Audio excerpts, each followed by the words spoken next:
Welcome to the Tea Grannies. I'm Elise. And I'm Maria. Today we're here to talk about how to nail your first page. So pour yourself a cup of tea and let's get started.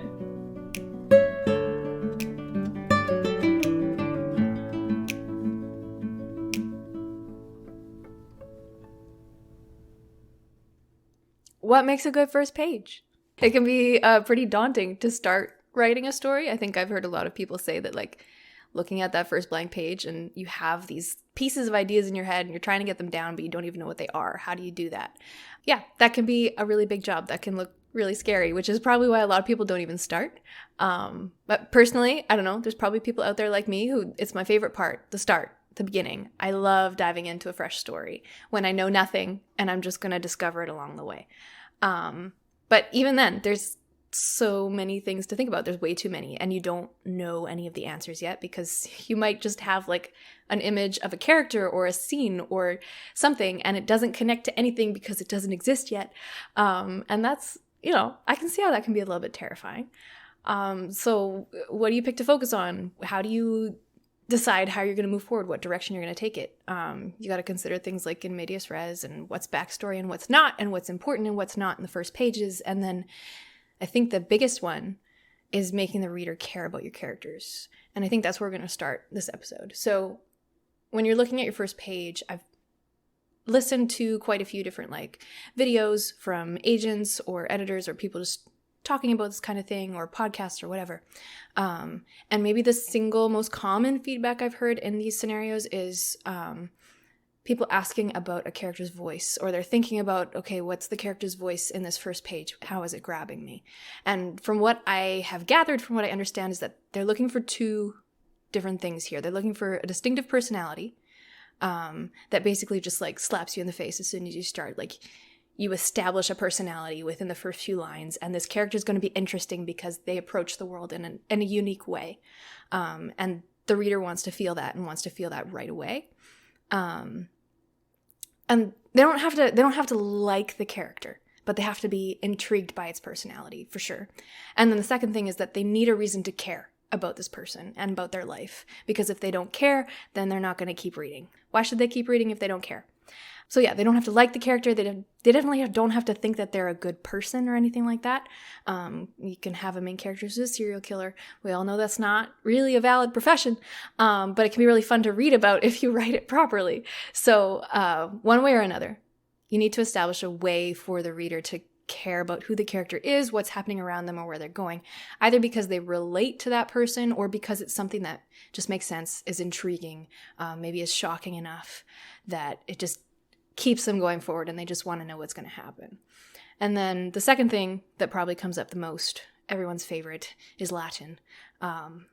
No, not actually Latin, but a phrase in Latin, because for some reason English-speaking people like to do this thing in lots of different fields where they just pull Latin out of their butt and make that important. So in medias res, what does that actually mean? We could just say it in English. It's in the midst of things. And then you wouldn't have to explain it so much because it's basically in the name, but we make it a step more difficult. First pages, I think, generally land best when they just throw you right into the middle of something. That doesn't have to be like a sword fight. It doesn't have to be this big action where someone's, on the fringe of death. But in the middle of a situation or a conversation or an event or an action. And as long as we have just enough context to understand what is happening in the immediate moment, we can figure out everything else later. And that'll be enough to grip the reader.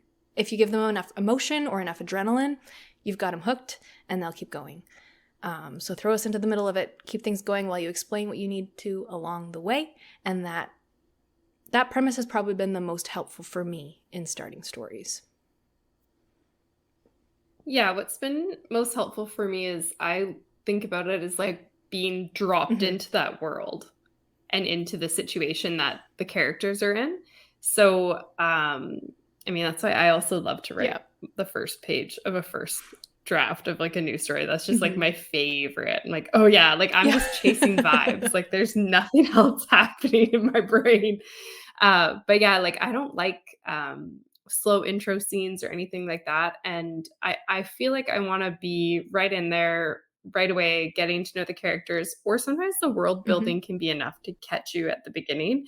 Really, it depends. But either way, you got to hook your reader. And so I know a lot of people struggle with character voice, like especially on the first page. And so one of the things that I kind of go with, as my advice, is to write your whole story. Start wherever feels right to you, whatever that is. You could have a slow lead up into a boring conversation or something, like whatever, just start. And then when you finish the book, and that's when you'll actually have the character's voice. And then you can go back, and this is where everyone rewrites their first pages. You rewrite those first pages to match the voice that you got to know throughout the story. And then it becomes a lot more consistent, and it's way more engaging to do it that way. So that's kind of my recommendation for that. And, you know, you can always, when you get feedback from beta readers or whatever, that's a great question to ask them. Does this story start in the right place for you? Because I've certainly picked up books, and sometimes I'll keep reading because someone like swore me it was like the best book that they ever read. So I'm like, I'll give you a chance. I'll keep reading. Sometimes give it a chance. Sometimes I get to like chapter 3 or chapter 10, and I'm like, hey, this is where the story probably should have started. So it's common. Like it happens in published books. Obviously, we all do it in our own stories. Like where we think the story should start is not necessarily where it makes the most sense for it to start. So that makes first pages even harder. I'm sorry. That was supposed to be soothing. No, I think you definitely got it there, because like the point is to just start, and like we were saying in the beginning, you have all these questions that you're trying to answer. You don't know any of the answers yet because you don't have a story. So if you just start somewhere, it might not be the right place, but that's fine. Once you have the whole story, you have the answers to the questions, and you can fix it. And I think that's probably the most comforting thing we could have said. I mean, it's also how foreshadowing works too. Like you have to know what's going to happen before you can go back and make some foreshadowing. You know, otherwise you can't do it. So for today's episode, we're so excited about this. We have a bunch of submissions that we are going to read and comment on, and then we can talk a little about what worked and what doesn't work with each one. And so let's dive into our first submission.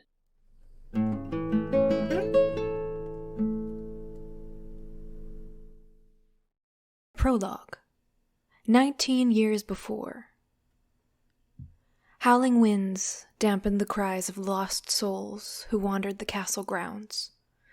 Human corpses littered the area, the winds carrying the stench of death and decay. Darkness seeped from every crack.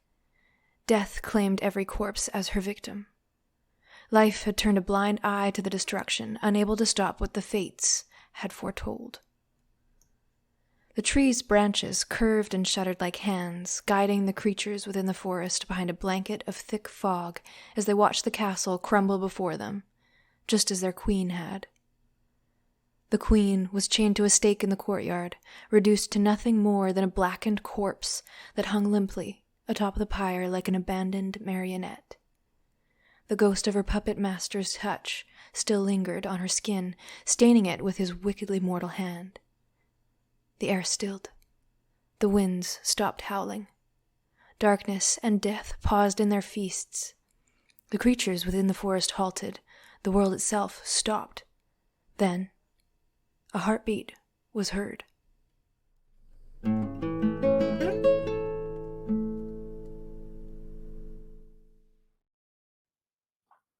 So overall, this one impressed me so much. I don't care for prologues in general. I find them unnecessary for the most part. And I hate getting invested in these characters and then we swap to like present day or something. And then I'm like, I don't care about this. I was interested in what was happening before. So I don't usually like them, but this one is perfect because it's omniscient, well written. And the last line is just like, chills. Perfection. Oh my God. Love it so much. Yes. And if I pick this up in the bookstore, the last line is where I would just slam it shut and power walk to the checkout. When I was reading your comments about that image of you just like the power walk, those words, I could see it like a movie in my head. And it's like Gollum clutching the precious. That's how I envisioned you. Not that you were like hairless and hideous. You looked like you. But yeah, if it was like the last copy, I was right in there like fighting over it with my Bilbo best. Like I'm gonna take the ring from you. But yes, so that I love it. yeah, That's how you know we liked it. I We're would getting fight into you the Lord for of the this Rings book. jokes already. And I'm a pacifist. No, I would say that I avoid prologues as well, so I definitely resonate with that. I generally, like, if I see prologue at the top of one of the first pages, it's like, ugh, groan, why? Why can't you just start in the middle of the story and why do you have to give us background? But I think the thing about this one is, you're right, like, it's short, it's punchy, and it's the omniscient thing. Like, it's not establishing a character that I'm getting attached to. It's establishing a world, and it's establishing a vibe, I think, honestly. Like you were saying, you're chasing vibes. This whole prologue, this page is just a chase after a certain vibe, and it nails it. Oh my God. So yeah, it's setting the stage.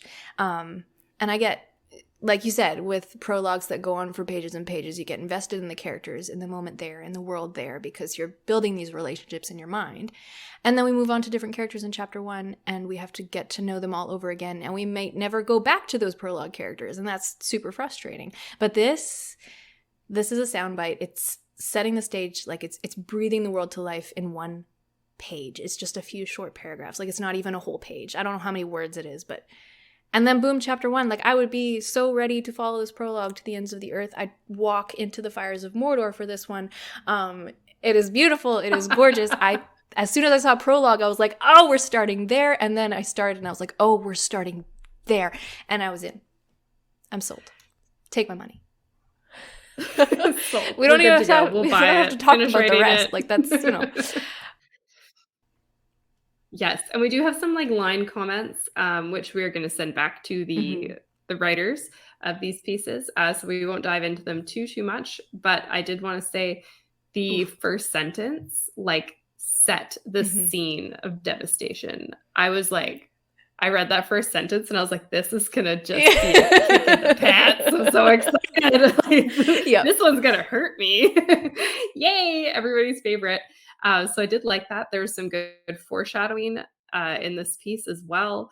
I only had one word choice suggestion, and that was, I think, aside from that, I did not have any other comments aside from I love it, finish writing it, give it to me to beta read, and then I will be very, very happy. Yeah, I think in general, we're not going to go over our line comments like this because we kind of have some overall thoughts at the top. But yeah, that first line. And then for me, it was the contrast of the first line to the second one. So moving from the howling winds down to the cries of the lost souls who wandered the castle grounds, and then human corpses littered the area. It's just like, wham! It's like they dropped onto the ground in my mind. Like, it was just like, wham! Bodies everywhere. And then the winds carrying the stench of death and decay. Yep, I'm there. I'm smelling it, and it smells like glory. So yeah, I actually felt like I was walking on a battlefield when I was reading this. Descriptions, the imagery like, in this piece, absolutely gorgeous, and it's short enough that it makes it work. Like, you don't get lost in it like some of Tolkien's, page after page about a tree. We're not doing that, but we're establishing a setting, and then we're gonna just launch right into something epic. So kudos, well done, hats off. This is pretty awesome. I don't know if we can gush about this any longer because that would be unfair. So we should move on to the next submission. So on to our second submission.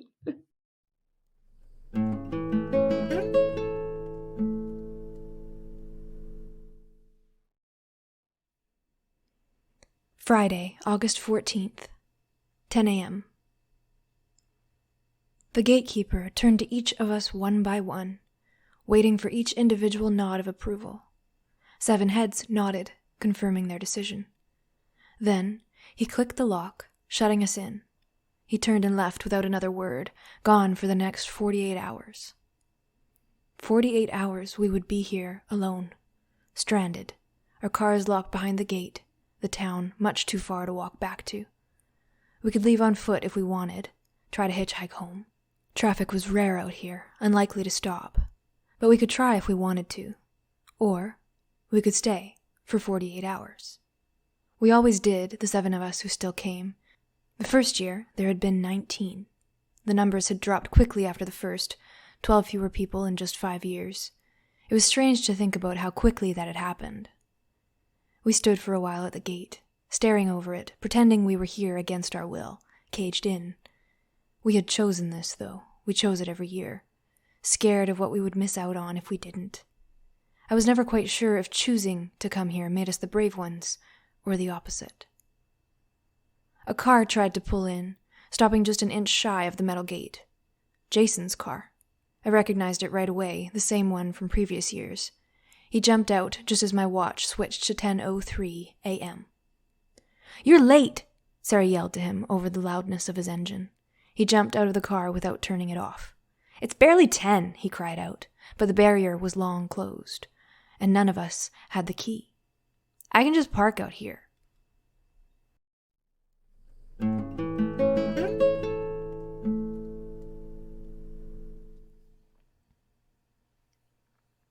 Okay, so for this piece, I wanted a bit more feel. So I'm curious to know what happens, but I'm not invested in any of the characters yet, and I'm not even sure what character we're getting this, like what point of view we're in, who that character is.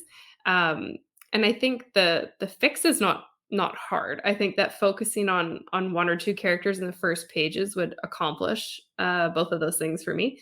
And we don't need an exact reason for why they're all there, what the gathering is for. You know, I'm sure that's coming in the following pages. But we can use like a little hint. So like if it's something like creepy thriller like we could use some kind of creepy imagery, like the headlights, like the way they like light people, people's shadows, like just stuff like that, like depending on how it goes. Or if it's going to be like kind of funny, then like maybe he drives the car into the fence and like, like just a little bit of because I couldn't quite figure out which genre we're gonna be getting into here. Like the last piece was like this totally a fantasy, like high fantasy. This one, I'm not quite sure I feel like it could go a bunch of different ways. And I just like to get more of like, that's what I'm talking about when I say feel. Like I want just like a little bit more, like when I open it up, I read this first page, I'm like, ooh, like this is a thriller or whatever. Yeah, that's a really good point. I didn't really draw that out of your comment when I was going through this on my own. But I think... Oh, okay. Right now. We should maybe cut that. We should keep that a secret. Pretend to be genius. No, but I think you've hit the nail on the head with this one, because similar, I was feeling like, okay, this is interesting. I'm intrigued as to why they're voluntarily locking themselves into this location. Like I do want to know the answer to that. I think that's enough of a question to keep me intrigued. But I felt a bit lost in the omniscient kind of presence. I didn't know where we were looking. Are we at a bird's eye view, or are we going to be in a character's head? How is this going to go for a whole book? I don't think I could stay at a bird's eye view for a whole book. I think that would get that would be too distant. Yeah. Like I'm not close enough to care. I think it's that care piece that we're missing. And then I really like your point about establishing the genre more clearly, because it could go any direction. And especially if you're writing to a specific genre market, you want to know within the first page that, okay, I'm in the right place. If it's high fantasy, Last Submission had that nailed. If it's horror, I would like to know about some blood or gore or something scary in this page, because I could see it leaning horror pretty easily, but there's just not enough there to tell me that that's where we're going, because it could also be just a thriller, or it could be a comedy. Like you said, if he's going to like knock into the gate and they're going to start yelling at him and, banter with the characters, then that would be humor. Okay, it's going to be a humor story. Or there's going to be some humor woven in. Like that's not necessarily the genre. But yeah, there's some specific pieces that just a line here or there would add that that piece that just draws you in and makes you really want to keep going, right? And I think you really nailed it. That's what's missing for me. But that 48-hour time limit, and the fact that the characters agree to be locked in somewhere for that amount of time, year after year. Like this is not just a one or two off. This is several years in a row. That does keep me really interested, and I would want to find out more. But I would very quickly need to start getting to know some specific characters and getting attached to them in order to go beyond the first chapter. Yeah, exactly. And like the first thing that really caught my interest was where it says, "We always did, the seven of us who still came." That was like, I was like, oh, okay. So people, like, you can drop out. I guess, because like the seven of us who still came kind of insinuates that like they're not, They don't maybe die it's at not the a end. horror, they don't die in there. Right? So like, okay, it's like it's Mhm. voluntary, but why? So that kept me interested, and I do want to know why. Like, I actually really do want to know why. So love to read this.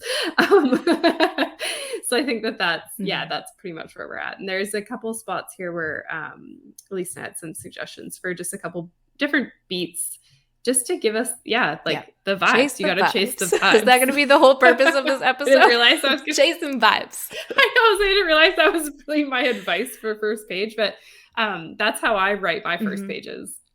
It's like Chasing you're that writing a vibe. Pinterest board. It works. Just, just go for Yes, it. I it's a can't bit build a like that. Pinterest board to It's a save bit a like life, but that. I can write as though I have.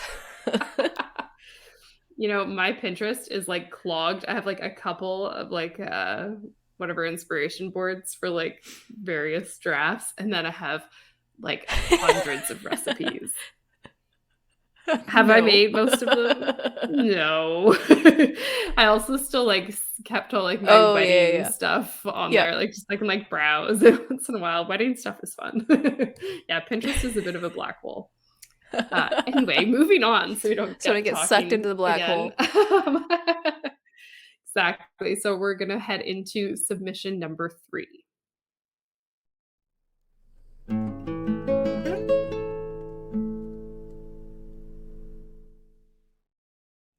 Excess Baggage, Chapter 1, Effie.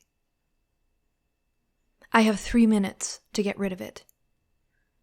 The driver is waiting in the car. My suitcase is in the boot.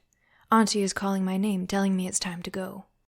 Yet the upstairs bathroom, tucked away from all of the golden fixtures and ornate chandeliers and uncomfortable furniture, is calling me too. It's like a siren sound which I can't ignore. Trust me, I've tried. I lift the plastic toilet seat and lean my cheek against the cool porcelain, a small respite from the humidity. The air freshener pumps jasmine into the bathroom, making me lightheaded from the sickly scent. Effie! Jekalo! Auntie yells, her voice full of resentment because she's forced to accompany me to the airport. I know I should hurry. Part of me wants to stand up and dust off my knees, my skin numb and ashy from resting on the marble tiles. It's finally time to leave this country, which I never wanted to visit. But I stay where I am. The index and middle fingers on my right hand stretch down my throat. I wiggle them as if they're walking on my tonsils. The silver bracelet, loose on my wrist, slides down so it almost reaches my mouth. I gag. Keep going. I gag. It's working. It slides up, easily and quietly, although I always have a slight cough at the end. Come now or you'll miss your flight, Auntie shouts. Piss off, I mumble, but my heart catches when I hear her stomping up the stairs.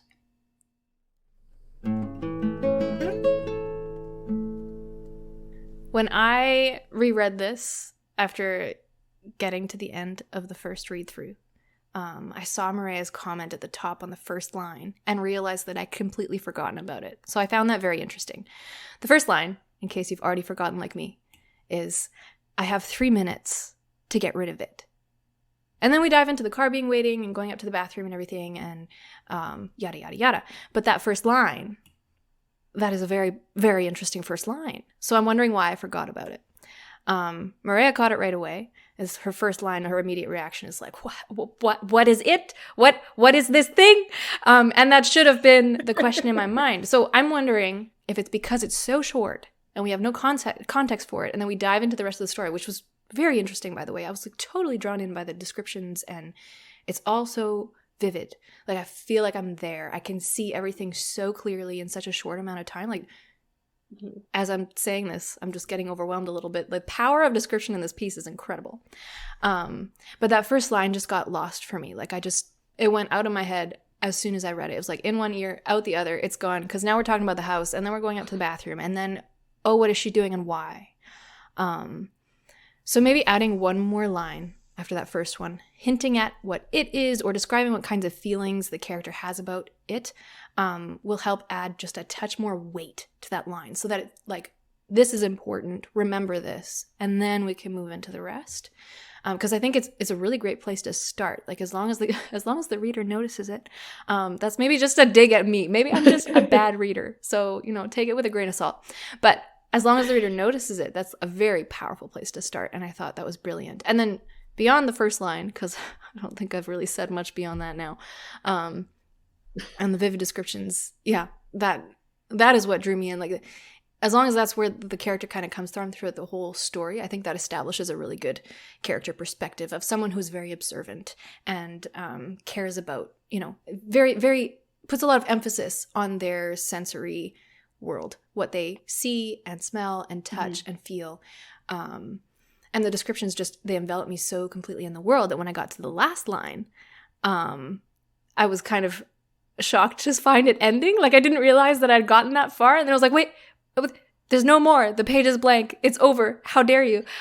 So I guess that's our own fault for only asking for one page. But that's also a very good sign that I just wanted to keep going. That was exactly what happened to me. I loved the first line because I thought it was like, what is it? Now I'm going to read to find out what it is, And I was so drawn in that I scrolled down and like it was over and I was like, what? I was quite mad that there wasn't more for us to read. I think next time we do this, we should be like, and we'll decide where to stop. So we can decide where to stop. Yeah. I think that's maybe our next thing. But yeah, I thought the details were great. The descriptions were all great. And I did the part where she's the bracelet on her wrist and she's like gagging. I gagged when I was reading it. And I do have a sensitive gag reflex, I won't lie. But I was still vivid. Like, wow, that was pretty. Yep. That was vivid. And my only thing that I caught on here was at the very end here, where her auntie is like telling her she's going to miss her flight and she's saying piss off. I'd prefer to see that with some action because Aunt has already called her, I think, twice in so far. And so for her to call her a third time, like, yeah, realistic, like for real. Like if someone's calling you to come down to go to the airport, like they're going to just stand at the bottom of the stairs and scream for you till you come down. At least that's how it always worked in my house. And, but I think for the sake of like forward momentum, which I feel like I talk about a lot, forward motion, I'd like to see something else happen there. Like maybe she comes to the top of the stairs and her aunt is like, what's going on with you? And like, we get a little bit more of a dive into like why she was taking so long or if she's anxious about having to leave right then, like just a little bit. Start moving the story a little bit more with something. Sure. Start moving it forward. Yeah. I think it's fine on the first page to stay like where we are. But as we go into the story, I think we got and maybe it does in the next line. We just don't know it. So that's a fair point too. Right? I bet it does. We only have the first page, so take it all with a grain of salt because we don't have the full context. But I like what you're saying about first page is done and we should start to what's the next piece? Where are we going? Beyond Auntie yelling from the stairs. And I'm sorry if I butchered the pronunciation of words in this one because I, I just don't know sometimes. Well, I mean, it happens. It happens to the best of us. All right. So now we're going to head into our submission number 4.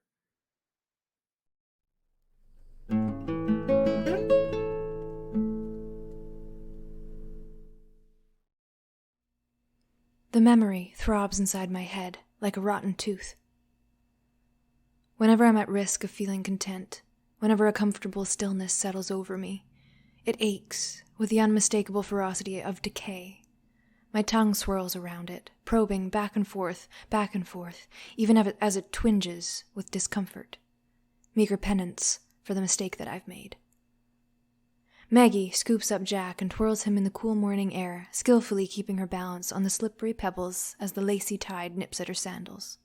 Jack's infectious giggle reverberates through the silence, and the wind steals a fraction of it away before delivering it to me in a ribbon. Maggie's hair whips across her lips, and she unpeels it with her free hand. She catches my stare and smiles. I bare my teeth in what I hope is a reflection of hers, but I'm busy watching something else. Something only I can see. I'm watching transfixed as a man wraps his arms around a woman. Her warm breath flares across his mouth. One hand caresses her cheek. The other buries itself in her hair as he presses his forehead to hers. He is a blanket, trying to cover her. He is a whale wanting to swallow her whole. The body below him arches, and the thin fabric separating their skin outlines her perfect silhouette, clinging to every curve. Her chest rises and falls, above the soft swell of her breasts, her pulse thudding violently against his palm. Her legs are bare, her eyes imploring. He gazes upon her with an odd sort of reverence, mingled with crushing pain, powerless to move along any other trajectory. A sob heaves from her chest above the soft swell of her breasts, and his lips meet hers. His silent apology to the other condenses into a single, unfallen tear. I rub at my temples, but my skull guards this vision like a safe, impenetrable, even as Maggie twirls Jack again and again, blissfully ignorant of my traitorous mind.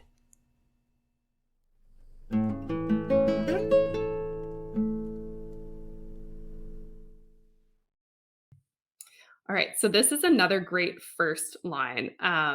It really, yeah, hit me good. You know what I mean? Uh, I did cringe because I'm like, oh, Yep. rotten teeth. Ugh. But I think everyone has had a toothache at some point, or like a cavity that hurts, or like you bit into something and like broke your tooth, and like you just know that pain is so awful, and it just throbs. Yeah, and I thought that was very well done. My main overall comment really is that this was vivid, and I loved the imagery. I just thought that was really well done. The two things I was confused about were who is telling the story and what genre is this story.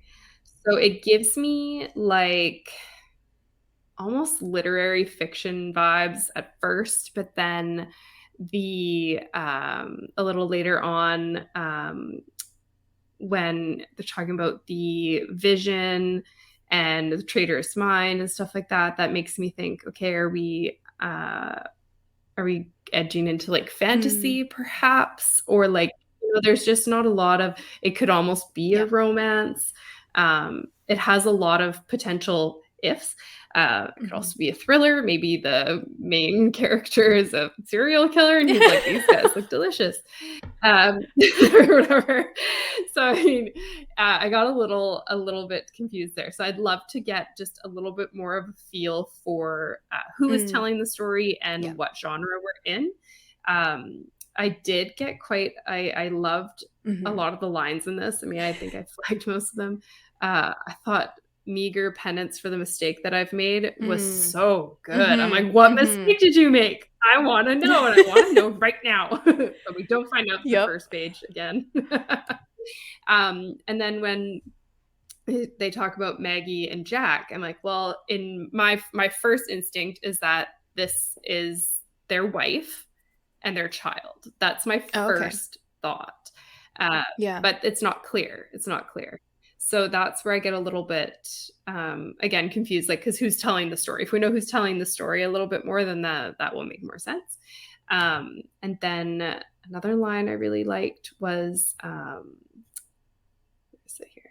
Oh, he is a blanket trying to cover her. I thought that was great. There's a couple great beats here, like really beautifully written. And that was, that's my main takeaway. There's two things to fix. I don't really think that they're hard to fix either. So yeah, I think they're pretty easy fixes. The imagery in this is just it's amazing. gorgeous. Yeah, I don't have too much to add, so I won't go into detail either. But yeah, like you said, the descriptions, I highlighted a bunch that are just really, really vivid, really, really enjoyed, and it creates just a picture, such a clear picture in my mind, and that is such a good way to just envelop the reader in the story, because you're seeing it as like a movie in your head, and you're not going to let go of that anytime soon. So really well done, and lean into those descriptions and know that you have a very strong power for that. Like you've got some magic going on in that brain of yours, dear writer. But yeah, I felt a bit lost in this one. I felt quite disconnected because we hadn't established any kind of connection to the narrator or whoever's perspective we're coming at for this story. We understand the pain, the rotten tooth, but it was also a memory, and then I got confused as to whether they actually have like a pain in their mouth, or are we still talking about a memory? And then we learned about these characters, but I couldn't really establish their relationship to the narrator or what they looked like, who they were. And then there's also a vision, and I wasn't sure how any of these things connected to each other or to the person, whoever is telling the story, or what kind of story it is. So yeah, that sense of disconnect made it a bit hard to follow, but again, the imagery is gorgeous, and with a few well-placed lines connecting the things together and maybe adding some context, that would probably make this a really great first page. So well done in the end. Yeah, love it. All right, on to submission number 5.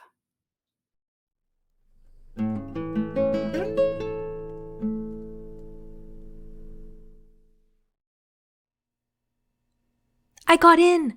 I leap up from my desk chair, throw on my black hoodie, and run out of my bedroom, tripping over the useless area rug in front of the door, losing my balance, my knees slam to the floor. Words jump around my brain like a jumbotron. Accepted. Mentorship. Reed Ashton. Must tell Kat. No time to waste. Pushing myself back up, I brush a thin layer of dust off last night's leggings. I shove my legs, aching in protest, into my beloved brown knee-high boots. Admittedly, it's time to replace this pair, all worn in and broken, but some things become too much a part of you to ever let go. The keys in my free hand jingle as I spill out the door and lock it behind me, wiggling the knob a few times, force of habit, and then take off to tell the news to my best friend at daily caffeine supplier. My feet meet the sidewalk, and chill from the concrete instantly seeps into my soles. I glance through the traffic at the cafe Kat owns. Memory Lane's sign hangs above the front door with a swooping powder blue letters that mirror the sky's soft edges when they blend into low-hanging clouds. This is it. I sprint across the street. Horns and expletives explode behind me. I burst through the iron door like it's a feather. The racket of welcome bells and steel crashing in my wake is drowned out by classic rock music playing throughout the cafe. It takes all of 2 seconds to spot Kat behind the counter and rush her, nearly knocking a frother from her hand. I huff, out of breath. Letter, email, mentor, water. Good morning, Roar. She trails off, examining my state from head to toe, last night's pajamas and messy bun, which I'm sure resembles a rat's nest at this point.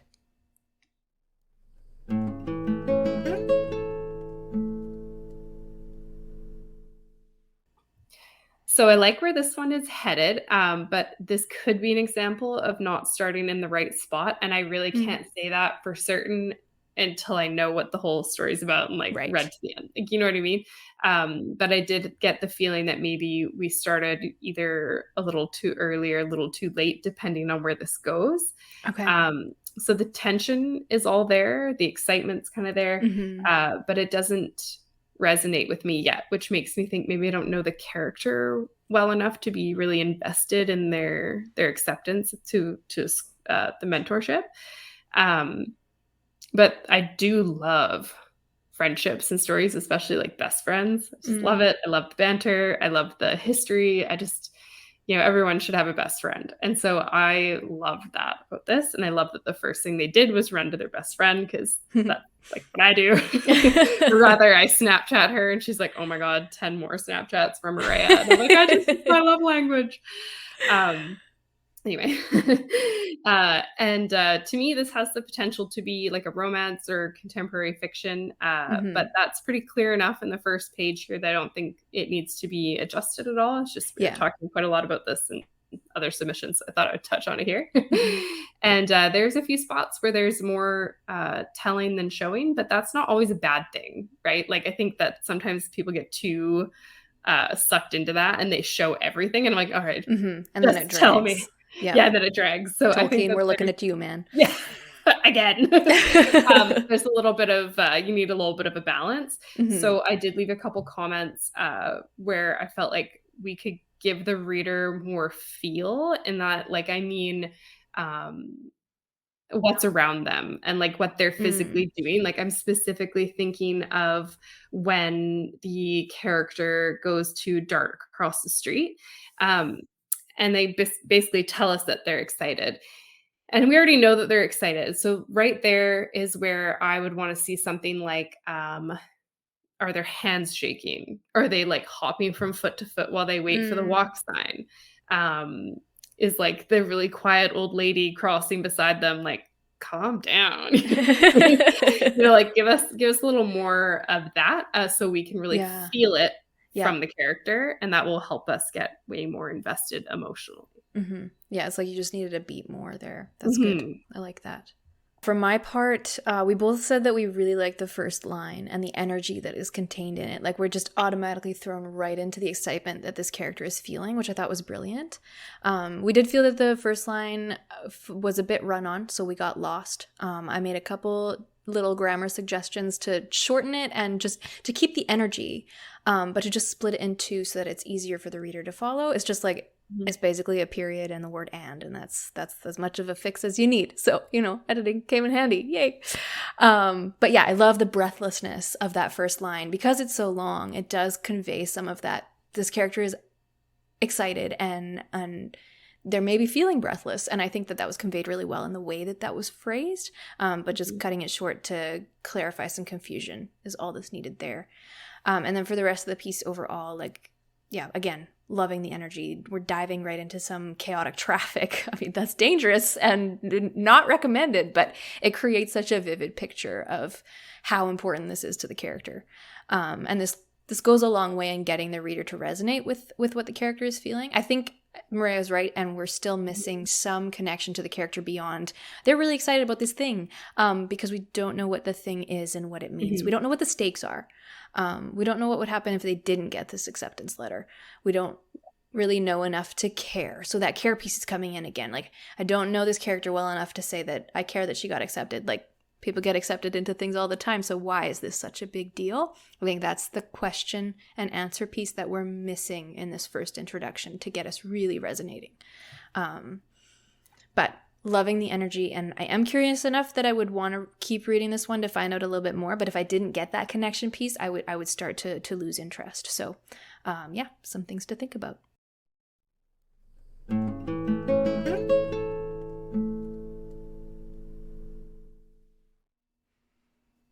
Thunderous cheers embraced Bryce like an old friend as she waited in the darkened wings of the stage. It was so loud. Who knew the workers could make so much noise? If she'd listened to her father and made this appearance from her climate-controlled bedroom in Central, Bryce sure wouldn't have known. Removing the walls, both literal and strato-induced, had 100% been the best decision. Even if it was a tad stifling in the cramped cement building and perspiration dampened her skin. The workers' quarter was more alive than a light quarter club at year's end. Their energy pulsed through Bryce, and she closed her eyes, a giddy, bubbly laugh escaping her lips. She bounced on the balls of her feet, shaking her fingers and rolling her neck, absorbing the crowd's energy, letting it fuel her. A lesser ambassador would be nervous, but Bryce Diamond was the governor's daughter.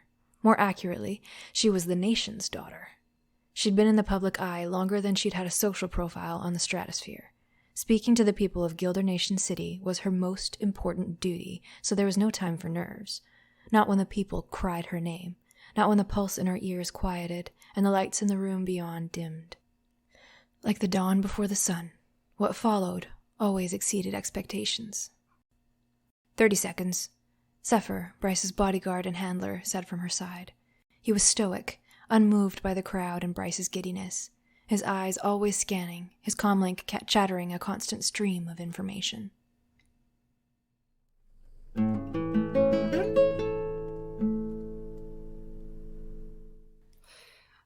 Okay, so I love this first line. I love it.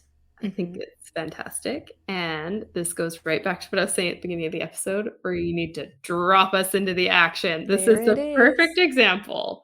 Drop me into the action. I want to feel like I just jumped out of an airplane and landed in the middle of the scene and no one can see me. That's what I want to feel like when I'm reading a book. Oh, I love that description. Yeah, and that's what this did for me. So I was very happy. And really great examples of world building in the first page. So there's no info dumping. Anyone who knows me knows how much I hate info dumping. I almost dropped a big fat F-bomb right there because I hate it so much. I have not finished a very popular series that everybody loves because I could not do it. Yeah. So what I want for world building is I want it to be threaded throughout the story with the character, with their actions and their thoughts. That's how I want to see it. And this is exactly what this writer has done. So, and that's what made it like amazing. I would just be, again, this is another one where I would like shut the book and like run to the checkout. Like, that oh, power rocking Gollum Maria. It's right taking there. this baby home and gonna read it, binge read it in 1 or 2 nights and Yeah. not be able to focus on anything else. Yes. That's what you want. And I love that the main character was really confident. That's something I liked. I think too often, maybe a little too often, we get the shy kind of passive characters, and then their character arc is that they grow out of that. Yeah, they grow out of that. Yeah. And that's totally valid. A lot of us are introverted and shy and quiet. And that's, one of the reasons we like to write. But it is really fun to see the opposite and to have what I already know is going to be a powerful, kick-ass character. And now I'm like, what are they going to do next? Yes. Okay, have I got a book suggestion for you? And this is for everyone, so I'll say it anyway. I just finished reading Skyward by Brandon Sanderson. It's the first in one of his YA series. It's sci-fi, so I didn't think I'd be, I was like, I'll try this. I'm not sure how much I like it. I don't usually get really invested in sci-fi. Oh my God. I loved it. I read it in a day, and then I got the second one and read it the next day. I did not stop. I just powered through it. I couldn't stop. And now I'm waiting for the next one because it just came out and it's not available from the library yet. So I'm just But the main character is like it's false self-confidence, and she evens out. Her character arc is more about evening out and losing some of that confidence because she hasn't earned it. But she's using it as this defense mechanism, and it is brilliant. And it's the fact that it's a woman and not like if it was a male character, it's like this is the kind of attitude you'd expect of a young guy in this situation. Yeah. Hot-headed, kind of an idiot, and just doing stupid things just to get through the day. This is not my overall opinion of men. Let's not take this too far. But like, it just seemed like typical teenage boy attitude character in a YA novel, who's like trying to pick fights all the time. But it was a female character, and that the way that Sanderson wrote her, oh my God. So good. Can't get over it. And that's why we've gone on a huge tangent here. Yeah, we do that sometimes. Usually we edit this kind of stuff out for you guys. Not this time. Not today. Sorry, not sorry. Back to the submission. And maybe I should read a portion of it because, I think resonating a lot with what Maria is saying here. I actually have the extreme honor of having read the full draft of this story before. So the person that submitted this one, I have worked with her before on some other pieces and love her stuff. And she asked me to beta read an earlier draft of this. So I'm seeing this revision of the first pages for the first time. And I was very excited. And it did not disappoint because this is so good. And I think Maria's hit it again. The piece that makes this kind of shine is, well, first the confidence. I have a note about that as well. And then second, the world building piece that we're getting a lot of knowledge here, but it's not an info dump. It's not just straight paragraphs of information. It's threaded with description and this character, and we're learning who Bryce is. And I think the paragraph that Maria pointed out specifically was where it goes into a lesser ambassador would be nervous, but Bryce Diamond was the governor's daughter. More accurately, she was the nation's daughter, and yada yada. But it's this one paragraph. It's short enough that you don't lose traction, but it gives you enough of the world that you know exactly where Bryce stands and who she is and how she thinks of herself in the face of her environment. And I think that is brilliant and shows some great awareness of your character and your story. So kudos to that. And then aside from that, the opening, it feels so intimate. It feels so engaged. We are so firmly in Bryce's head. And it's partially because she thinks she knows who she is right now. She's very confident that she knows who she is. And that confidence comes through on the page. And it's really well done. Not in an arrogant way either. Like, she doesn't feel arrogant yet. And yeah, just a very powerful, grounded way to start. And then the descriptions, vivid, beautiful. And I just love, love, love this. Absolute bravo on this revision.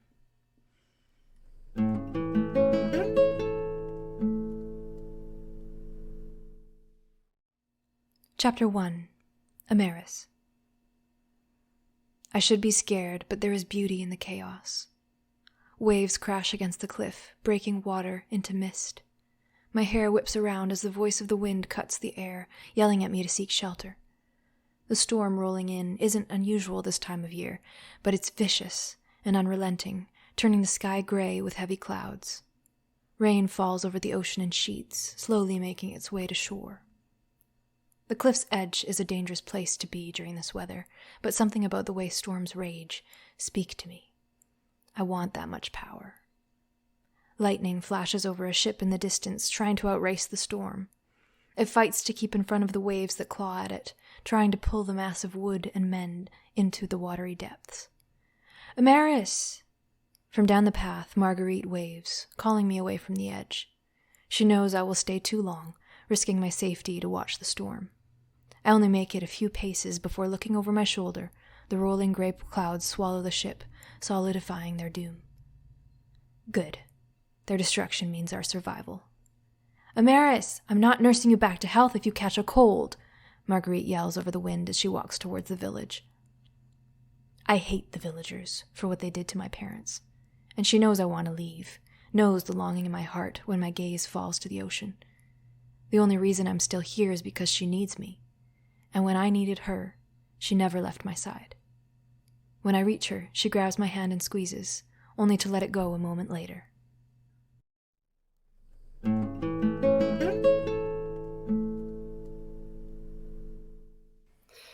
Another fantastic first line. You guys are just getting me today. Nailing it.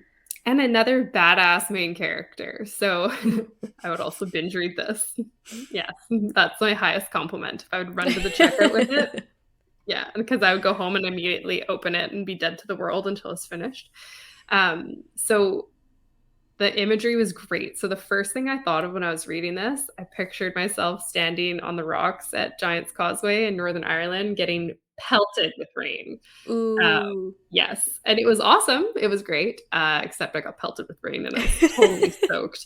But that is what it brings to mind. Like just the raw like energy of like the sea and like the rocks and the weather and like just seeing a ship out there, I would have been like quite concerned for them. So I thought that was well done. The fact that it put me right into a place where I felt all those things was like perfect scene setting. And I really loved that she comes right out and says, I want that power. Like, give me all these badass characters who aren't shy about wanting what they want. Like, I'm a little tired of the noble characters. Like, I want things for the greater good. Most people don't want things for the greater good, or climate change would not be such a problem, and people would all be vaccinated. Okay, so like, let's be real. People are selfish. And I think it's way better to see that like represented in a story. Like now I'm invested in this character. I'm like, what else do you want? What do you want that power for? Which is, kind of the point. Want to be invested in the character.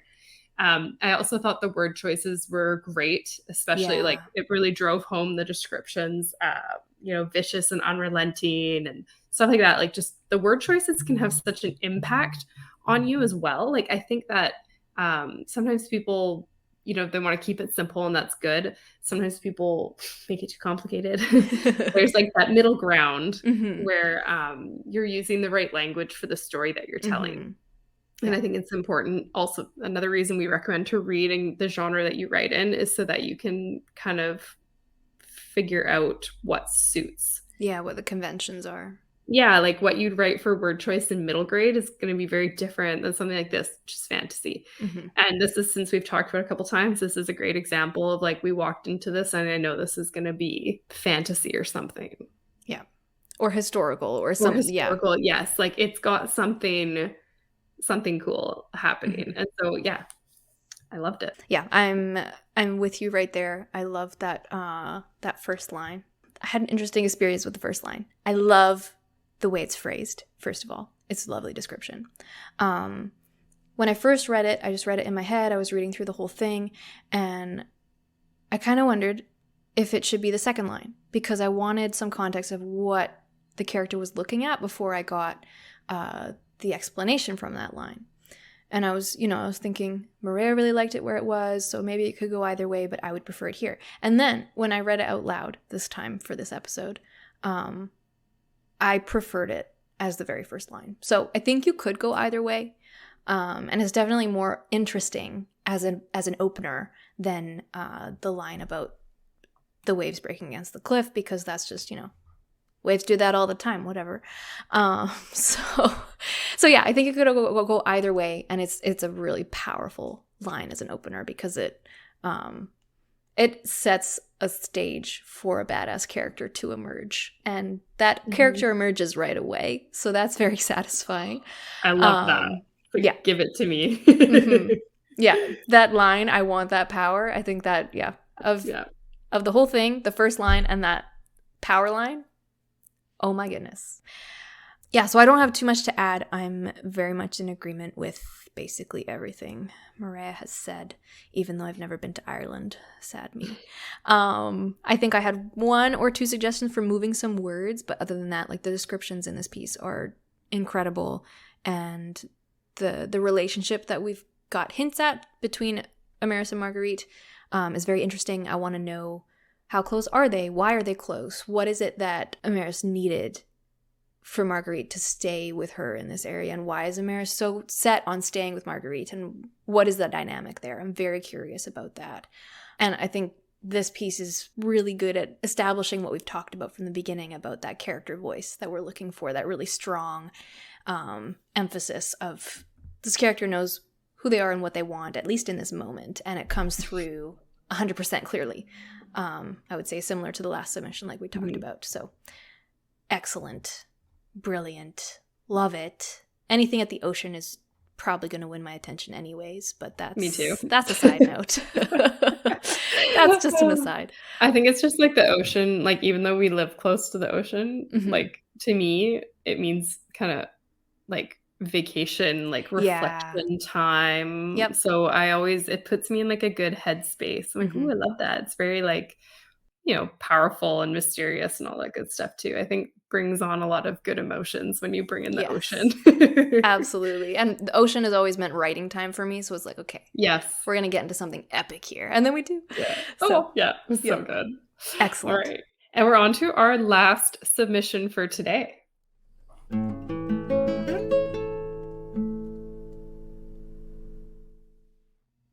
Of Love and Beer. When Ellis Bourne's mother walked into the brew pub with a young man trailing behind her, Ellis ground her teeth before forcing herself to smile. "Hi, Mom," Ellis said. "What are you doing here?" As if I didn't know.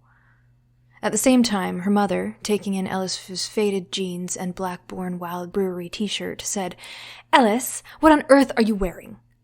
"Work clothes. What did you expect to find me in?" "But you're the owner now, darling," Mrs. Bourne said through a tight smile, her eyes flicking anxiously at the young man beside her. "Surely you could dress a little nicer?" Ellis just raised her eyebrows and shook her head slightly, saying, "You still haven't said what you're doing here in the middle of the day. I thought you'd be at work." "I came to introduce you to this charming young man," Mrs. Bourne said, giving him a wink. "Ellis, dear, I'd like you to meet Wallace Cook. He's an engineer, just hired out at the base. Wallace, this is my daughter, Ellis." Ignoring her mother's self-satisfied smile, Ellis shook Wallace's hand. He wasn't bad-looking, actually. A little short, maybe, but he had amazingly blue eyes. She really did have more pressing business to get to, but she could play nice for a few minutes. After all, it wasn't his fault her mother was an insatiable matchmaker. "Wallace came in to get a haircut, and we got talking. Turns out he's a beer connoisseur. Isn't that wonderful?" Mrs. Bourne beamed at Ellis. "So I told him about you and your brewery, and of course he wanted to meet you." Ellis cringed inwardly at her mother's crowing tone. "Okay, I'm off, back to the salon," Mrs. Bourne said, sweeping away and leaving Ellis and Wallace staring awkwardly at each other. "Wallace, I trust I'll be seeing you again soon."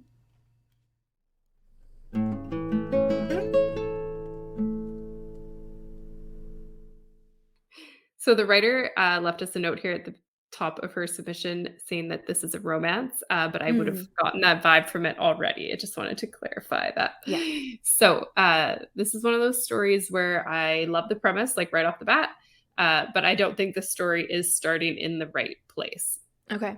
So my suggestion would be to rework the opening scene with Ellis. Like, maybe she stands up from grabbing something under the bar and she comes face to face with Wallace. And she has a moment where she's like, "Oh, cute guy."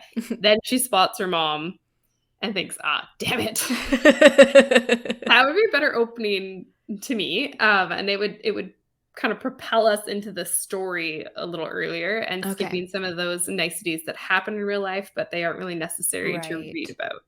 about. The one thing I would definitely keep is the mom's kind of rude comment about what she's wearing, because I think Savage. that gives us the relationship dynamic right away. Yeah. Yeah, that is a very strong establisher of the Mhm. dynamics between these women. But yeah, I like what you said about conversation. Like, it's one thing to drop you into a conversation into the middle of dialogue. This is more at the start of a conversation. So we are getting the kind of, hi, how are you vibes. They don't say that Yeah. necessarily, but it kind of starts off that way. And generally, when you're talking about dialogue in fiction writing, rule of thumb is almost always to skip those because it automatically feels a little bit dull. So I Mhm. think you've got something here that if we start just a bit later into this conversation, somehow reworking it, that would drop us into the middle more effectively, and then Yeah. we'd have that emotional high right off the top, a little bit of adrenaline. Maybe you could start with that, surely you could dress a little nicer line, and then we're all like, hackles Exactly. raised, who is this woman? I didn't want to say woman there, I wanted to say a different word, and I'm gonna be nice. But yeah, when I was making my comments on my own before we recorded the episode, I hadn't considered Maria's angle as much. And I think I'd want to see a little bit more of the story to say for sure, because we don't know if Wallace is actually going to be a love interest in this, even though it is Mhm. a romance. We're assuming, because he appears in the first couple pages, he's at least going to be one of the choices. Whether he ends up being endgame or not is another matter. But I think you've hit something really important, that while we are starting in the middle of some kind of action, in the middle of a scene, it's not sitting quite right. Yeah, starting in the beginning of a conversation can possibly be the problem. It can possibly lead to feeling a bit tiresome. And since this is like the mom's just walking in to say hi, so it's almost inevitable that, okay, we got to skip past that to get to the good stuff. And you don't want to start your reader off on that foot, even if the beginning part is containing some of the good stuff. They're just going to have that vibe of, okay, we go through the hi hello, and then we'll get to the good stuff. Like, you're automatically establishing in their mind that they have to skim the first half of your first page, and you don't want that. You want them to be really invested with the first few lines. So yeah, like I said, I want to see more. I would want to see more before I say for sure, take this with a grain of salt, do what you got to do. Our comments are all just suggestions. I don't know if we flagged Yes. that up till this point. Like, don't take our word as law just because we're saying it. Maybe I'm too arrogant to even say that out loud, because who would take my word as law? But I just want to make sure. When you workshop my work, I'm like, oh, at least said it. It's true. Oh no! Delete Oh this no! line. Yeah, so this is why I usually spit out a disclaimer of like, these are just suggestions, and I mean that honestly. Like, if you don't make the changes that I suggest, you're gonna be just fine. Mhm. You'll find your own way, and that's totally okay. These are the things that I felt as I was reading it from my worldview and my point of view, that it would Yes. be improved if yada yada. So I think you get it. Mhm. But yeah, as far as this piece goes, the dynamics between the characters are very interesting. Like, there's automatically this friction between Alice and her mom, and it's great. You can maybe tell in how I read it that I had fun reading the dialogue, and I don't usually, because it makes me nervous. I'm not a voice actor. But just the conflict between them immediately as the mother walks in is like, oh, here's this overbearing woman. This is going to be a problem, and we all know it. And we feel for Ellis immediately. So you have established this, I care for this character because they're in a tough spot, and this mom's being real nasty. So I think you've established that, and just reworking a couple of things will make it land like it'll be a gut punch instead of just a light tap. Yeah, because that definitely has the like a good possibility of being like one of those lines that most people read and they go, "Ooh, I feel that. ouch." Yeah. Mm-hmm. Yes, Yeah, because that I stings. yeah, Mm-hmm. especially like I mean, I'm really lucky that I have a cool mom, and we wear like the same outfits. Like, we've had Oh, to change before we go out together. So that's I don't hilarious. really have that problem. But Yeah. um, when people I see other parents often say that to their kids, and I'm Mm-hmm. like, why does it hurt you that they're wearing that? You Yeah. know what I mean? Like, Yeah. why do you Why care? was that You know what I mean? necessary? Come on. Like my dad came over after work the other day. Again, I think I've talked about this before on the podcast where like he shows up, I get home from work and I'm like, oh, I'm done work. And then he shows up to like have a beer with my husband. And I'm like, frick. Work followed me home. So yeah, and so I like went down to say hi, and I was wearing cat pajama bottoms with fluffy socks. My pajama bottoms were tucked into my socks. I was wearing a So hockey cute. shirt with a very large cardigan that like went down like almost to my knees. And he didn't say anything to me. He knows what he's doing, at least in that moment. Yeah. Oh, So it's good. like, it really shouldn't matter to you. But I think, Mhm. yeah, as someone at some point has said that to you in your life, Yeah. and you just, it gets everybody's hackles up for Oh, sure. I yeah. think it's a great line. Like, you have to leave It it in there, is. even if you Yeah. listen to all our other suggestions. Like, Yeah. that's the main one. Like, leave that one in there. Definitely keep that one. We felt that Yeah. hardcore. And something that's possibly just a preference for me is I don't like a ton of dialogue in the first like paragraph, kind of. Like, I like to get a little bit inside the character's head or in the setting a bit before Yeah. dialogue starts, and that could just be a preference. I know lots of people don't mind reading dialogue right off the bat, Mhm. but I would love to have like a paragraph where we get into the like anchored in the scene is what I always refer to it as, Yeah, like where we that's a good feel way. like we're there and Yeah. get the dialogue. I think that may be more than anything else that we've set up to this point, that may be what's missing, is that we don't feel connected enough to this character to really for the dialogue to really land. Like that Yeah. line about dressing a little nicer that's a gut punch for sure, no matter Mhm. what. But everything else feels a little bit disconnected because, you know, we don't really know anything about Ellis besides her profession, and that her and her mom have a rocky relationship. That's kind of all we get in this first page, and I feel like we do need something a bit more to hook us into the narrative. So like you said, if there was maybe, if you open with a line of dialogue from the mom, that's fine, and then we're going to go into the conversation on the first page, that's fine. But what is Ellis's internal emotional response to that dialogue? Yeah. And I think that's maybe what would drive this home, because then we're going to hear her personality. We are absolutely going to get everything about who Ellis is in that moment in response to that line. Because there's no way it's not coming out in her head, even if it's not coming out of her mouth. I know that all too well. Exactly. Yes. And I think, yeah, you're right. No, you nailed it. Because even if someone you don't care about said that to you, you're still going to be a little stung by it, right? You're going to feel that. You're still going to feel it. I think anything like that feels like a personal attack, even if it's from someone you don't respect, you're going to be like, ouch. But coming from your parent who you love or respect, or even if you have not a great relationship with them, I think sometimes it almost hits worse when you don't have a great relationship with them. Like if you have a good relationship with your mom and she makes fun of your outfit, you're going to be like, yeah, well, you're going great. You know, but if you don't have a good relationship with your mom and she says that to you, you're going to think of all those times that she's made you feel like shit before, ruined your self-esteem, and like that it goes so much deeper. There's so many layers to parental relationships, so there's just so much that can be done with this, and we kind of went on a tangent about it, but I love it. My final thought for this piece was I don't think that Wallace is going to be the main love interest of the story. So if he is going to be the main love interest, I want him to be a little more like plucky and sassy and like just give us a little something when he meets Ellis, because otherwise aside from him being attractive, like people can be good looking and you cannot be attracted to them. So if she's going to be attracted to him, he's got to do something that makes her be attracted more than just his looks. It doesn't have to be something. It could be something he says in response to something her mom says, and she goes, "Oh, wow, he dealt with that well." Or if he's not going to be the main love interest, then it's okay that he's kind of skate over his appearance and personality, because it's just like I don't want to say a plot device, but it's just showing us like the relationship between mother and daughter, and she's going to meet the love interest later.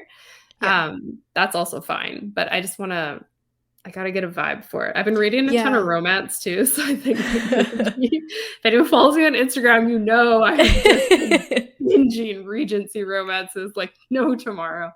I'm gonna run out of them, I'm afraid. So, I don't think that's possible. Yeah, that's probably not. But that's something that's huge. Whenever the love interest meets, or whenever the main character meets the love interest, Yeah. Something gets said, it's usually, I mean, it's almost always like, I don't like this person. And you're always like, oh, but you will. Yeah. Like, we got to get that. We got to get that here. Falls with the love interest. Yeah, I really like that point. I didn't pick up on it. Again, I didn't pick up on it until I saw Maria's comment about it, and You're not binging romance books. No, yeah, exactly. She's wildly more experienced here than I am, but that was not a dig. That was not no one a look dig. at my e-reader. No one. But yeah, I love this comment because as far as the first page goes, Wallace does not have a personality yet. And if he is going to be the main love interest, which makes him a kind of secondary, but essentially a main character. He is a main character because he's that important to the plot. We need to see his personality come through. And I mean, if you want to go for the classic Mr. Darcy, if he's the like strong, silent, brooding type, lean into that and really establish it in Ellis's mind in that first page. If he's shy and like in an adorable puppy dog kind of way, lean into that and somehow have his behavior show some aspect of his personality to really make us know that this character is important. Otherwise, as you've said, if he's just secondary Wallace is just sad boy on the sidelines. This surface level is fine, and the more important thing is the mom and Ellis, and then we need to focus on that. So yeah, overall, I love the conversation that came out of this. Yeah, me too. I also loved her profession. That's pretty sick. Yeah, that's pretty. Yeah, she sounds pretty badass. She sounds cool. And how she responds to her mom is like, "What are you doing here? You again? Why are you doing this? Oh, come on, get out of my hair." Yeah, it's not like she doesn't cower. We know she's gonna stand up to her mom eventually, even if she kind of lets her get away with a lot because that's just who she is. But there's definitely this sense that this character is gonna, she's gonna stick it.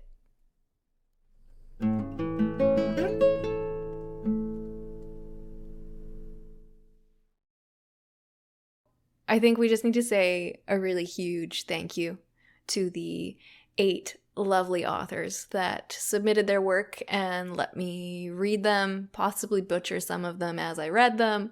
I tried to do it as smoothly as possible without too many takes. So thank you so much to all of you. We will be sending you our comments in written form by email.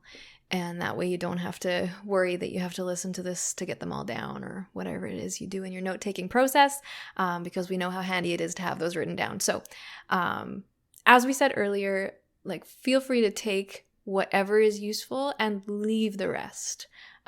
These are, we just want to emphasize that. These are suggestions only, and we completely understand that we may not be the ideal reader for your work. You might not be writing in a genre that Maria and I really vibe with, and that doesn't mean that your work isn't good. It just means that it's not our thing, and that's totally okay. You're going to find that with agents, you're going to find that with editors, you're going to find that with whoever is going to read your stuff. So also want to commend you. Like, sending your work to somebody to be critiqued is really nerve-wracking, and I remember the first few times I did that when I'd never shared my work with another living soul before. I thought I was going to puke. I was like, oh my god, they're going to hate it. They're going to call me an idiot. Right?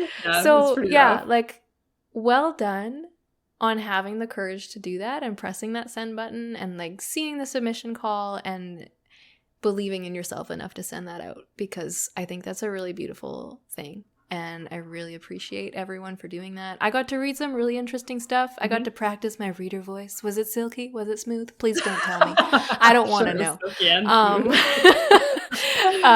You're reading romance novels. Ooh. I am not using this as a pitch for becoming an audiobook narrator. Just saying. Not ready to dive into that as a profession. But I did have a lot of fun. We had a lot of fun going back and forth on comments together and talking about them together and overall gushing about how good they were together. There were so many just amazing uses of description in all of the pieces. Like, I can't get over how much I enjoyed just seeing these worlds come to life. And I could gush on and on and on about this for a really long time, so I'm gonna wrap it up here. But yeah, we are very grateful to you all. Thank you so much. One of the last things that we wanted to cover is info dumps. I don't know that we went into this a whole lot. We didn't go into it before, and maybe not so much in between, because when you get only one page, it's a little bit hard to gauge how much information is actually necessary. But oftentimes with first chapters especially, there's either too much or not enough information. It's usually one or the other, and the balancing act comes in revisions. We all experience that, and that's totally understandable. But more often than not, it's too much. Info dumps are a thing. That series that Maria was talking about that she didn't finish, I didn't finish it either for the exact same reason. Like, we got chapter and after chapter of just information and not enough character and not enough story. Like, move the story forward or I'm going to get bored. And I think most of these did a really good job of that. I don't think there were any info dumps that I noticed in any of these submissions. But we did want to touch on it because they're just a slog, and you don't want that. You want to hook the reader first. And I know it feels manipulative or whatever. It can feel like you're cheating. And you feel like you need to give all this context and make sure that they really understand everything so that they can, understand all the cool things that you're going to do later. And when we go too far in that direction, I think we ignore two very key facts. And the first one is the most important. Readers are so much smarter than we think they are. And they can usually figure out a lot more than we think they can with just a few well-placed hints and foreshadowing. So try to remember that as much as you can. Your reader probably gets it way faster than you think. And you don't need to share as much information up front as you think you do. So less is more. And then if you need to add more, it's easier for readers to say, I don't understand, add more here, than it is to say there's too much, cut something. Because then they have to try and establish what you can cut, and that's going to be really hard for them when they don't know the whole story. So readers are really, really smart, and you don't have to hold their hand as much as you think you need to. And the second thing that I was going to say is you're going to need to know the whole story before you can unravel your backstory and information successfully. And you don't need to give it all to us in the first chapter because you have that whole story. Like, you have a whole lot of bandwidth. You can go far out. You can wait a few chapters to tell us that really cool thing that's going to, impact the rest of the story. Give it to us in bits and pieces as it becomes relevant. Try not to go into too much detail because we want to stay in the present and we want to keep the story moving forward. That's why we're here. So that's the most important thing. But we do need to know some things that happened in the past to understand what got us here. But no one wants to be dragged through a textbook introduction to get to a good story. So don't try and force them to. Yeah, and that's pretty much it about info dumps. They're one of my pet peeves, so I feel quite passionately about them. Me too. I feel like I could do an episode of just me ranting about info dumps. I don't think anybody would want to listen to that, but they drag me right out of the story, and I can't. And yeah, I'm very happy to say that none of these pages did that. Everything was like punchy and great, and I love that. And that's the whole thing about the forward motion. You always want to keep pushing forward. Like, you do need to give your reader like a breather. Yep. But, you can let your beta readers kind of leave that in their notes too. If you're not sure where they need a breather, you can, work in some short ones and see how that feels. But it's a big thing for the pacing. So forward motion is your friend. The other thing we talked about that I think maybe I should have talked a little more about is anchoring the reader in the setting. I say this to a lot of people when I'm workshopping pages because I think sometimes the writer kind of just throws you in and is giving you the character, and that's awesome. We want the character. That's who we're here to learn about, talk about, and see their journey, whatever. But we need a bit of setting too. Yeah. And sometimes it's not necessarily like where they are, it's when they are. So, in fantasy, like, where are they in the time scheme? Are in the future? Then that's a little more sci-fi. Like, are we, Middle Ages? And then, like, you know what I mean? Like, that just helps the reader get invested. And then the weaving in the world building with that one piece, I think it was number 6. That was done so well. Yeah. And that's how you get a good hook for your reader for the world without info dumping. Because like you said, the readers are smarter than we think they are. Yeah. We don't need to tell them everything. Okay. And they want to discover it on their own a bit too. Oh, absolutely. Right? If you just give it to them, it's like, yeah, there's going to be an exam on this at the end of the book. Or yeah, I don't need to read anymore. I know all the details. Thanks. Bye. I know everything now. Screw it. So that's something to think about as well. And then vivid descriptions are important, and the right word choice for your genre. Yeah. So The other thing that actually came up surprisingly that I didn't actually make a ton of notes on when I went through these pieces at first was making sure the reader at least has a hint of the genre that you're writing in. So if it's thriller or it's horror, like find something that makes it distinctive and give it that kind of scary vibe or the tension. Yeah. Fantasy should have some world building in there, right? So that we know that we're in a different place and we know what's different about this world in particular. And, readers tend to know what they're picking up. And so you might think that you don't need to do this, but each genre has expectations and you need to deliver to the reader. So if you're going to write a Regency romance and then you're not going to get the details right for that time period, or we don't know for sure that we're in Regency when we pick it up, the reader's going to be looking at this like, well, why would I trust this writer to take me through the story when they can't even get this part right? So that's something you have to think about as well. Absolutely. So I think our main takeaway from this episode is you need to establish why we should care about this character and their journey. Yeah. That's the main thing. That's all you really have to do. All the other stuff is decorative.